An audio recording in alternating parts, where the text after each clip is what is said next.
We're going to talk over the heater and a little bit of Cobain again. How are you going to trigger the second pump, Matthew? Well, it's on the stock computer and there's nothing specifically to get you to trigger it very well. Bought this little guy, hobb switch. Surprisingly, well, we'll see how it works. This is a low. It's like 3 to 9 pounds or something like that. Normally open, so these close when it hits the appropriate amount of pressure, and they have an Allen key to adjust them. So I have explained many times the benefit of this particular combination. It's this regulator and this dial for like 18 to 28 bucks. What this is a low pressure, high resolution. So you may know that when you go to add 3 pounds on your compressor, it goes 30 pounds. Well, it has a very coarse adjustment. Well, this has a very fine adjustment. So for testing map sensors, wastegates, I might have talked about it when I went over the wastegate stuff.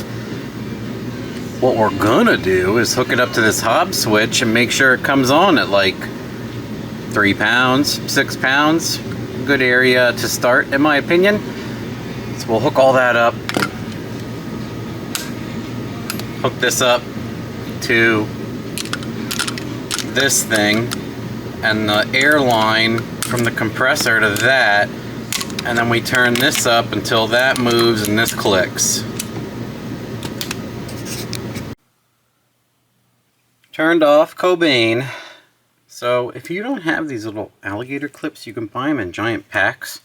Probably gonna melt a few hooking them up to batteries and stuff wrong. Get your multimeter out, set it to beepy doop, hook it up on the other one. Nothing. What we're gonna do,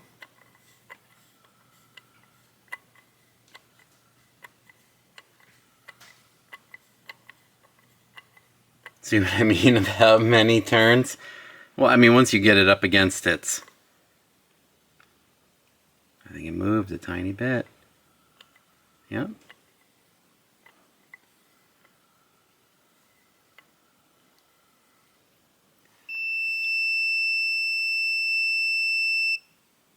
What's that, right around 4?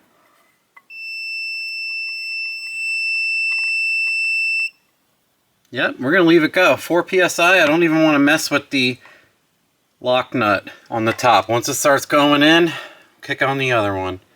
Sweet. Well, wasn't that easy? Yes, man, it was super easy and hand helped.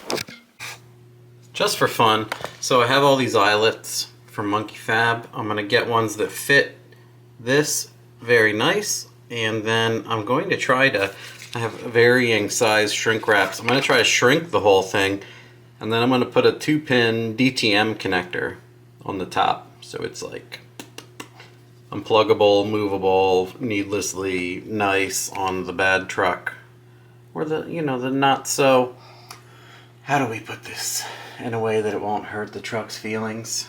The outdoor cat.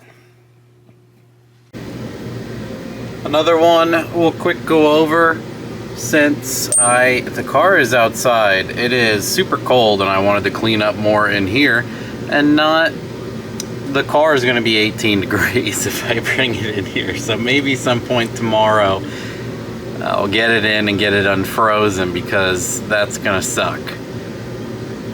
Something I did for fun was, I've been 3D printing a lot of random things. I might have shown you guys. On the intake manifold, there's 1 or 2 things that I want to cap, and I couldn't find any more. I ran out.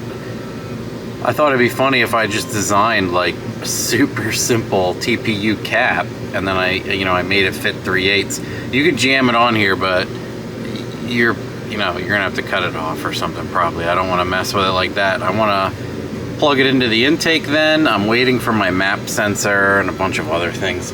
So it has the stock injectors and the 1-bar map, just so it can start and move and everything else. There was a delay buying the 4-bar map that I like. Blah, blah, blah. I don't know if this might be the end of this video. It might be very short. At least you can see the low pressure, high resolution whatnot, and fuel pump solution, maybe.